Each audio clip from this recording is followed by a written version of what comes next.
പ്രിയപ്പെട്ടവരെ, സെക്കുലർ സാറ്റർഡേയിലേക്ക് എല്ലാവർക്കും സ്വാഗതം.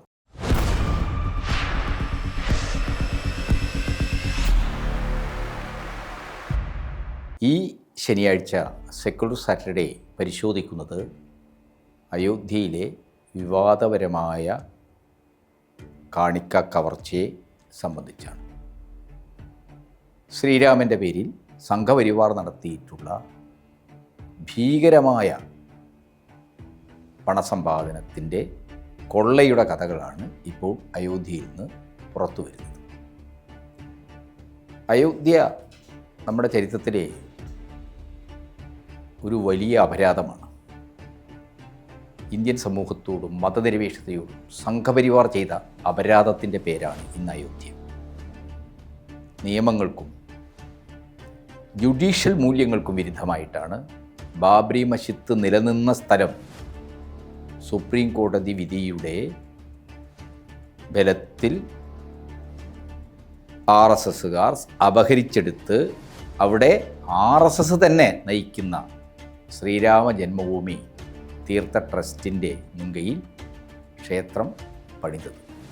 BJP സർക്കാരിൻ്റെ കോർപ്പറേറ്റ് അജണ്ടയിലാണ് അയോധ്യയെ ഒരു അന്താരാഷ്ട്ര തീർത്ഥാടന ടൂറിസം കേന്ദ്രമാക്കാനുള്ള പണിയാണ് ഈ ക്ഷേത്ര നിർമ്മാണവുമായി ബന്ധപ്പെട്ട് ആരംഭിച്ചത്. അതാണ് അതിൻ്റെ ലക്ഷ്യം.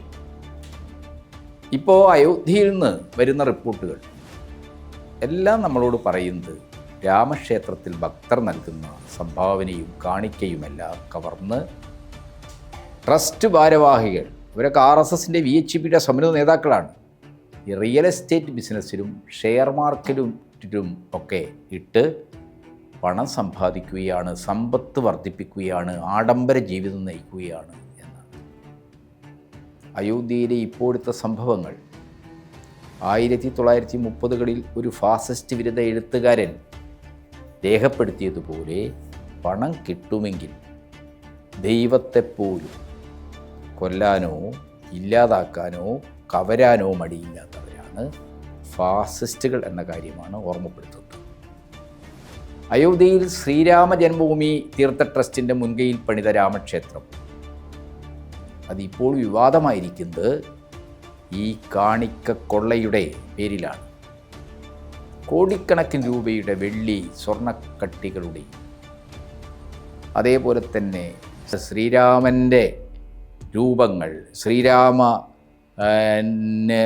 ഭക്തർ നൽകിയ നിരവധി സംഭാവനകൾ, ഇതെല്ലാം തന്നെ ശ്രീരാമ ജന്മഭൂമി ട്രസ്റ്റിൻ്റെ ഭാരവാഹികൾ അവർ നിയോഗിച്ച ജീവനക്കാരെ ഉപയോഗിച്ച് കൊള്ളയടിക്കപ്പെട്ടിരിക്കുകയാണ്. SIT സ്പെഷ്യൽ ഇൻവെസ്റ്റിഗേഷൻ ടീം ഈ കവർന്ന സ്വർണങ്ങളുടെയും വെള്ളിയുടെയും ഈ കാണിക്കപ്പെട്ടിയിൽ വന്ന പണത്തിൻ്റെയും സംഭാവനയുടെയും ഒക്കെ തുക ഈ ഹിന്ദുത്വവാദികൾ ഓഹരി വിപണിയിലും റിയൽ എസ്റ്റേറ്റ് ബിസിനസ്സിലുമാണ് നിക്ഷേപിച്ചത്. അതുവഴി പണം പൊലിപ്പിച്ചെടുക്കുകയാണ് ഇവർ ചെയ്തത്. ശുദ്ധ കച്ചവടമായിരുന്നു രാമൻ്റെയും രാമഭക്തിയുടെയും ശ്രീരാമക്ഷേത്രത്തിൻ്റെയും ഒക്കെ പേരിൽ RSSകാർ നടത്തിയത്. ശ്രീമാൻ നരേന്ദ്രമോദിയാണ് 2019 കുപ്രസിദ്ധമായ അയോധ്യ കേസ് സുപ്രീം കോടതി വിധി. അതിനെ തുടർന്ന് ബാബറി മസ്ജിദ് നിലനിന്ന സ്ഥലത്ത് രാമക്ഷേത്രം ഉണ്ടാക്കാനുള്ള ട്രസ്റ്റ് രൂപീകരിക്കുന്നതിന് നേതൃത്വം കൊടുത്തത്. സംഘപരിവാറിൻ്റെ ഉന്നതരായ നേതാക്കളായ സമ്പത് റായി, അനിൽ മിശ്രയും, കർണാടകയിൽ നിന്നുള്ള ഗോപാൽ റാവു, അദ്ദേഹം RSSൻ്റെ ജനറൽ സെക്രട്ടറി മിസ്റ്റർ ഹോസരയുടെ മനസാക്ഷി സൂക്ഷിപ്പാൻ, ഇവരെല്ലാം ഉൾക്കൊള്ളുന്ന ഒരു ക്ഷേത്ര ട്രസ്റ്റ് തന്നെയാണ് ക്ഷേത്ര സമ്പത്തിൻ്റെ കൊള്ളക്ക് പിറകിലെന്നാണ് SIT ഇപ്പോൾ കണ്ടെത്തിയിരിക്കുന്നത്. ക്ഷേത്രം ഭരിക്കേണ്ടത് ദൈവവിശ്വാസികളാണെന്ന RSSൻ്റെ വാദങ്ങളൊക്കെ ക്ഷേത്ര സമ്പത്ത് കൈയടക്കാനുള്ള സൂത്രങ്ങളായിരുന്നു എന്ന കാര്യമാണ് ഈ അയോധ്യ സംഭവങ്ങൾ ഒന്നൊന്നായി പുറത്തു കൊണ്ടുവന്നിരിക്കുന്നത്. ക്ഷേത്ര നിർമ്മാണത്തിലും ഭൂമി ഏറ്റെടുക്കുന്നതിലുമെല്ലാം വലിയ കുംഭകോണങ്ങൾ നടന്നിരിക്കുന്നു എന്നാണ് പുറത്തു വന്ന റിപ്പോർട്ടുകൾ എല്ലാം വ്യക്തമാക്കി തരുന്നത്. പ്രാണപ്രതിഷ്ഠാ ചടങ്ങിലും വലിയ വെട്ടിപ്പ് നടന്നു എന്നാണ് റിപ്പോർട്ടുകൾ കാണിക്കുന്നത്. പ്രാണപ്രതിഷ്ഠയുടെ ഭാഗമായി രാമക്ഷേത്ര ട്രസ്റ്റ് 124 കോടി രൂപ ചെലവാക്കിയതിലും സ്പെഷ്യൽ ഇൻവെസ്റ്റിഗേഷൻ ടീം ഇപ്പോൾ അന്വേഷണം തുടങ്ങിയിരിക്കുന്നതാണ് വാർത്ത വരുന്നത്. 2025 നവംബറിൽ പ്രധാനമന്ത്രി വരെ പങ്കെടുത്ത ധ്വജാരോഹണം, 2025 മഹാകുംഭമേള, ഇതിലൊക്കെ ധനവിനിയോഗം അന്വേഷണത്തിലാണ് ഇപ്പോൾ SIT അതൊക്കെ അന്വേഷിച്ചുകൊണ്ടിരിക്കുക. രാമക്ഷേത്ര ട്രസ്റ്റിൻ്റെ കഴിഞ്ഞ 2 വർഷത്തെ കണക്കുകൾ SIT പരിശോധിച്ചു കൊണ്ടിരിക്കുന്നു. ആയിരക്കണക്കിന് കോടികളുടെ ധനാവഹരണം, ഇതിലെല്ലാം കൂടി RSS നേതൃത്വം കൊടുക്കുന്ന ഹിന്ദുത്വവാദികളുടെ ഈ ട്രസ്റ്റ് നടത്തിയിട്ടുണ്ടെന്ന വിവരങ്ങളാണ് ഇപ്പോൾ പുറത്തു വന്നിരിക്കുന്നത്. അയോധ്യയുടെ പേരിൽ രാജ്യത്തെ വർഗീയവൽക്കരിക്കുകയും സമുദായ ധ്രുവീകരണത്തിൻ്റെയും വർഗീയ കലാപങ്ങളുടെയും ചോരപ്പുഴകൾ സൃഷ്ടിക്കുകയും ചെയ്ത RSS നേതാക്കൾ മസ്ജിദ് തകർത്ത് ആ സ്ഥലത്ത് പണിത രാമക്ഷേത്രം തങ്ങളുടെ ധനസമ്പാദനത്തിനുള്ള ഒരു മാർഗമാക്കുകയായിരുന്നു എന്നാണിപ്പോൾ നമ്മൾ മനസ്സിലാക്കേണ്ടത്. ശ്രീരാമ ഭക്തിയും വിശ്വാസവും ആളിക്കത്തിച്ച് മുസ്ലിം വിരോധത്തിൻ്റെ ഉന്മാദങ്ങളിലേക്ക് ഭൂരിപക്ഷ മതസമുദായത്തിലെ പാവപ്പെട്ട മനുഷ്യരെ തള്ളിവിട്ടവർ ഇപ്പോൾ രാമൻ്റെ പേരിൽ ക്ഷേത്രക്കൊള്ള നടത്തുകയാണെന്ന അങ്ങേയറ്റം സ്തോഭജനകമായ വിവരങ്ങളാണ് നമ്മൾ കേട്ടുകൊണ്ടിരിക്കുന്നത്. അയോധ്യയിൽ നിന്ന് ഒന്നൊന്നായി പുറത്തു വന്നുകൊണ്ടിരിക്കുന്നത്. അയോധ്യയിലെ ബാബരി മസ്ജിദ് തകർത്ത സ്ഥാനത്ത് അനീതികരമായ കോടതി വിധിയുടെ അടിസ്ഥാനത്തിൽ മോഡി സർക്കാരിൻ്റെ പൂർണ്ണമായ നിയന്ത്രണത്തിൽ പണിതതാണ് ശ്രീരാമക്ഷേത്രം. സ്വതന്ത്ര ഇന്ത്യയുടെ ചരിത്രത്തെയും സാമൂഹ്യ ജീവിതത്തെയും അങ്ങേയറ്റം വർഗീയവൽക്കരിക്കുന്നതിനായി ഹിന്ദുത്വവാദികൾ ഉയർത്തിക്കൊണ്ടുവന്നതായിരുന്നു അയോധ്യയിലെ ബാബരി മസ്ജിദ് തർക്ക പ്രശ്നം. 1992 ഡിസംബർ 6 തീയതിയാണ് കേന്ദ്ര സംസ്ഥാന സർക്കാരുകളുടെ മൗന പിന്തുണയിലും ഒത്താശയിലും ഹിന്ദുത്വവാദികൾ ബാബരി മസ്ജിദ് തകർത്തത്. അയോധ്യയിലെയും ഫൈസാബാദിലെയും മുസ്ലിങ്ങൾ 400 ചില്ലാനം വർഷക്കാലം തലമുറകളായി ആരാധിച്ചു പോന്ന നിസ്കരിച്ചു പോന്ന പള്ളിയായിരുന്നു ബാബരി മസ്ജിദ്. രാജ്യത്തിലെ നിയമങ്ങളെയെല്ലാം വെല്ലുവിളിച്ചുകൊണ്ടാണ് സംഘപരിവാർ കർസേവകരെ ഇറക്കി നരസിംഹറാവു സർക്കാരിൻ്റെ സഹായത്തോടെ ബാബരി മസ്ജിദിൻ്റെ 3 കുംഭഗോപുരങ്ങളും ലോകം നോക്കി നിൽക്കെ തകർത്ത് കളഞ്ഞത്. അയോധ്യയിലെ രാമക്ഷേത്രം ഹിന്ദുത്വവും കോർപ്പറേറ്റ് മൂലധനവും ചേർന്ന് സൃഷ്ടിച്ച ഒരു കോർപ്പറേറ്റ് തീർത്ഥാടന കേന്ദ്രമാണ്. ബാബരി മസ്ജിദ് തകർത്ത് അത് നിലനിന്നിരുന്ന സ്ഥാനത്ത് എല്ലാ നിയമങ്ങൾക്കും നീതിന്യായ വ്യവസ്ഥയ്ക്കും എതിരായി ഹിന്ദുത്വ വർഗീയവാദികൾ പണിത ക്ഷേത്രം, അതിൻ്റെ ചരിത്രമെന്നത് ബാബരി മസ്ജിദ് തകർത്തതിനെക്കുറിച്ച് അന്വേഷിച്ച ജസ്റ്റിസ് ലിബർഹാൻ കമ്മീഷൻ ചൂണ്ടിക്കാണിച്ചതുപോലെ ഇന്ത്യയെ വർഗീയ ധ്രുവീകരണത്തിൻ്റെയും വർഗീയ കലാപങ്ങളുടെയും തീരങ്ങളിലേക്ക്, രക്തപ്പുഴകളിലേക്ക് തള്ളിവിട്ട വർഗീയ അധികാര പ്രയോഗത്തിൻ്റെതാണ്. 2010 അലഹബാദ് ഹൈക്കോടതി വിധിയനുസരിച്ച് തർക്കത്തിൽ കക്ഷികളായ സുന്നി വഖഫ് ബോർഡിനും നിർമോഹി അഖാഡയ്ക്കും രാമല്ലയ്ക്കും പതിച്ചു നൽകിയ ഭൂമിയിൽ സുന്നി വഖഫ് ബോർഡിൻ്റെ ഉടമസ്ഥതയിലുള്ള 2.77 ഏക്കർ സ്ഥലമാണ് സുപ്രീം കോടതി രാമക്ഷേത്രം പണിയാൻ വിട്ടുകൊടുക്കണമെന്ന് വിധിയെഴുതിയത്.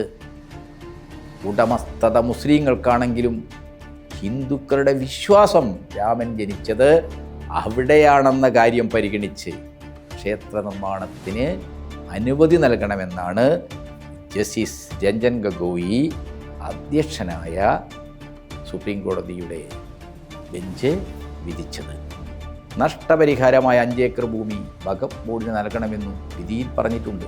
നമ്മുടെ ചരിത്രത്തെ തന്നെ റദ്ദ് ചെയ്യുന്ന വിധി എന്നാണ് വിഖ്യാത ചരിത്രകാരിയായ റോമേള താപ്പർ ഈ വിധിയെ പറ്റി പറഞ്ഞത്. അവർ വിധിയെ വിശകലനം ചെയ്തുകൊണ്ട് അഭിപ്രായപ്പെട്ടത് വിശ്വാസത്തെ അവലംബനമാക്കണമെന്ന ഭാഗം എന്തൊരു അസംബന്ധമാണെന്നാണ് റോമേള താപ്പർ അതീവ രോഷത്തോടെ ചോദിച്ചത്. 9 ലക്ഷം വർഷങ്ങൾക്ക് മുമ്പ് ത്രേതായുഗത്തിൽ രാമൻ അയോധ്യയിൽ ജനിച്ചുവെന്ന വിശ്വാസത്തെ അടിസ്ഥാനമാക്കിയാണ് രാമജന്മഭൂമി പ്രശ്നം ഉയർന്നു വന്നതും ഹിന്ദുത്വ ശക്തികൾ ബാബരി മസ്ജിദിനെ തർക്കപ്രശ്നമാക്കി മാറ്റിയതും. 1528 ബാബറുടെ സൈനിക തലവൻ പണിത പള്ളിക്കടിയിൽ രാമക്ഷേത്രമുണ്ടായിരുന്നുവെന്ന് കോടതി നമുക്ക് നിഗമനത്തിലെത്താൻ കഴിഞ്ഞിട്ട് അതിനുള്ള പുരാവസ്തു ഗവേഷണ വിവരങ്ങളൊന്നും കോടതിക്ക് മുമ്പിലില്ല. അവിടെ ഹിന്ദു നിർമ്മിതിയുടെ, ഹിന്ദുക്കളുടെ ആരാധനാലയങ്ങളുടെ നിർമ്മിതിയുടെ അവശിഷ്ടങ്ങൾ ഉണ്ടായിരുന്നുവെന്നത് മാത്രമാണ് ശരിവെക്കപ്പെട്ടിട്ടുള്ളത്. അതെവിടെ കുഴിച്ചാലും എവിടെ നോക്കിയാലും ചിലപ്പോൾ ഈ വാസ്തുശില്പ, ഹിന്ദു വാസ്തുശില്പ എന്ന് പറയുന്നത് പള്ളിയോ അമ്പലമോ ഒക്കെ അതേ രീതിയിൽ തന്നെയാണ് ഇന്ത്യയിൽ പണിതുകൊണ്ടിരുന്നത്. ആർക്കിയോളജിക്കൽ സർവേയുടെ അഭിപ്രായത്തിൽ ഊന്നി നിന്നുകൊണ്ടാണ് കോടതി നടത്തിയ നിരീക്ഷണങ്ങളും അതിൻ്റെ അടിസ്ഥാനത്തിലുള്ള വിധിയും. അത് സംശയങ്ങൾ ജനിപ്പിക്കുന്നതാണെന്നാണ് പ്രമുഖ ചരിത്രകാരനായ ഡോക്ടർ കെ എൻ പണിക്കർ നേരത്തെ തന്നെ അഭിപ്രായപ്പെട്ടത്. യഥാർത്ഥത്തിൽ വിശ്വാസത്തെ അവലംബമാക്കിയത് വഴി കോടതി സംഘപരിവാർ ആഗ്രഹിച്ച രീതിയിൽ തർക്കഭൂമി ക്ഷേത്ര നിർമ്മാണത്തിന് വിട്ടുകൊടുക്കുന്ന രീതിയിലേക്ക്, തെറ്റായ അനീതികരമായ ഒരു വിധിയിലേക്ക് എത്തിപ്പെടുകയാണ് ഉണ്ടായത്. ചരിത്രത്തെയും പ്രമാണങ്ങളെ അടിസ്ഥാനമാക്കിയുള്ള തെളിവുകൾക്ക് പകരം വിശ്വാസത്തെ അവലംബമാക്കേണ്ടി വരുമ്പോഴുള്ള സങ്കീർണതകളും സംശയങ്ങളും വിധിന്യായത്തിൽ അന്തർലീനമായി കിടക്കുന്നുണ്ട്. നിരവധി നിയമജ്ഞർ ആ പ്രശ്നം ചൂണ്ടിക്കാണിച്ചു. അത്തരം സംശയങ്ങളും വിധി പരിശോധിക്കപ്പെടണമെന്ന ആവശ്യവും ഒരു ജനാധിപത്യ സമൂഹത്തിൽ സ്വാഭാവികമായി ഉണ്ടാവണം. സുപ്രീം കോടതിയുടെ ഭരണഘടനാ ബെഞ്ചിൻ്റെ വിധി അംഗീകരിക്കുമ്പോൾ തന്നെ അതിലെ പിഴവുകൾ ചൂണ്ടിക്കാണിക്കാനും റിവ്യൂ ചെയ്യുവാനും നിയമം തന്നെ അനുമതി നൽകുന്നുണ്ടെന്ന് അന്ന് സീതാറാം യെച്ചൂരി ഉൾപ്പെടെയുള്ള നേതാക്കൾ അതിശക്തമായി ഉന്നയിച്ചു. അയോധ്യ വിധിയെ പരിശോധിച്ചുകൊണ്ട് ജസ്റ്റിസ് ഗാംഗുലി വിധിയിലെ ശരികേടുകൾ വിലനം ചെയ്ത് വസ്തുതാപരമായ ആ വിധിയെ വിമർശിച്ചിട്ടുണ്ട്. 1949 ഡിസംബർ 22 പള്ളിക്കകത്തേക്ക് അതിക്രമിച്ച് കടന്ന് വിഗ്രഹങ്ങൾ സ്ഥാപിച്ചതും 1992 ഡിസംബർ 6 പള്ളി പൊളിച്ചതും നിയമവിരുദ്ധ പ്രവർത്തനമായി അംഗീകരിച്ച കോടതിയുടെ വിധി പ്രസ്താവനയിൽ വിശ്വാസത്തെ നിയമത്തിൻ്റെ പേരിൽ പ്രതിഷ്ഠിക്കുകയാണ് ചെയ്തത്. അതാണ് ഉണ്ടായത് ആ വിധി. ഈ വിധിയിലെ ചിന്തനീയമായ വൈരുദ്ധ്യമാണെന്ന് പല നിയമവിദഗ്ധരും ചൂണ്ടിക്കാണിച്ചിട്ടുണ്ട്. ബാബി മസ്ജിദ് തർക്കം പ്രശ്നമാക്കുന്നത് അയോധ്യയിൽ ഹിന്ദുക്കൾക്കിടയിലും മുസ്ലിംകൾക്കിടയിലും വർഗീയമായ ചേരുതകൾ ഉണ്ടാക്കിയത് ഇതെല്ലാം കൃത്യമായ കൊളോണിയൽ രാഷ്ട്രീയത്തിൻ്റെ, കൊളോണിയൽ ശക്തികളുടെ സൃഷ്ടിയായിരുന്നു.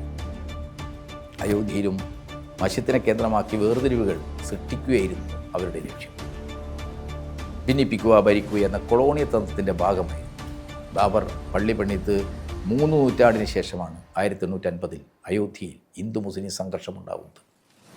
അതിനെ തുടർന്നാണ് ഫൈസാബാദ് ജില്ലാ ഭരണാധികാരികൾ മസ്ജിദിന് പുറത്ത് രാംചന്ദ് മുദ്ര അനുവദിക്കുന്നത്, രാമപൂജക്കുള്ള സ്ഥലം അനുവദിക്കുന്നത്, ഹിന്ദുക്കൾക്ക് ആരാധനാ സ്വാതന്ത്ര്യം കൊടുക്കുന്നത്. ഇതെല്ലാം കോടതി നിരീക്ഷിക്കുന്നത് പോലെ രാംചന്ദ് മുദ്ര ഹിന്ദുക്കൾക്ക് ആരാധനയ്ക്കുള്ള സ്വാതന്ത്ര്യമല്ലാതെ ഭൂമിയിലെ ഉടമാവകാശം നൽകിയിട്ടില്ല. കോടതി വിധിയിലെ വൈരുദ്ധ്യങ്ങൾ അപ്പം തന്നെ ചൂണ്ടിക്കാണിക്കപ്പെട്ടതാണ്. 1885 മഹന്ത് രഘുബീർ ദാസ് എന്നൊരാൾ മസ്ജിദിന് പുറത്ത് ക്ഷേത്രം പണിയാൻ അനുമതി ചോദിച്ച് ഫൈസാബാദ് ജില്ലാ കോടതിയെ സമീപിക്കുന്നത്.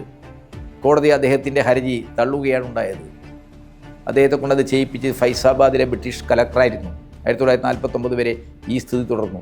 ഗാന്ധി വധത്തെ തുടർന്ന് ഒറ്റപ്പെട്ടുപോയ സംഘപരിവാർ ഹിന്ദുത്വ ശക്തികൾ RSS ഗൂഢാലോചന നടത്തിയാണ് 1949 ഡിസംബർ 22-29 ഇടയിൽ നടന്ന ഒരു രാമായണ മാസാചരണത്തിൻ്റെ ഇടയിൽ മസ്ജിദിനകത്തേക്ക് രാമവിഗ്രഹം ഒളിച്ച് കടത്തി പ്രതിഷ്ഠിക്കുന്നത്.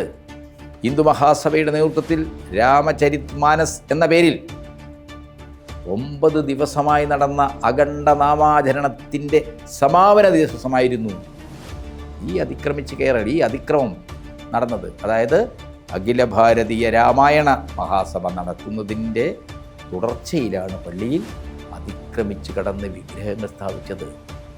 മഹന്ത് ദിഗ്വിജയ്നാഥ്, ബാബ രാഘവദാസ് തുടങ്ങിയ ഹിന്ദു മഹാസഭയുടെ നേതാക്കളായിരുന്നു ഈ കുറ്റകൃത്യത്തിന്, പള്ളിക്കകത്ത് അതിക്രമിച്ച് വിഗ്രഹങ്ങൾ സ്ഥാപിക്കുന്ന കുറ്റകൃത്യത്തിന് നേതൃത്വം കൊടുത്തത്.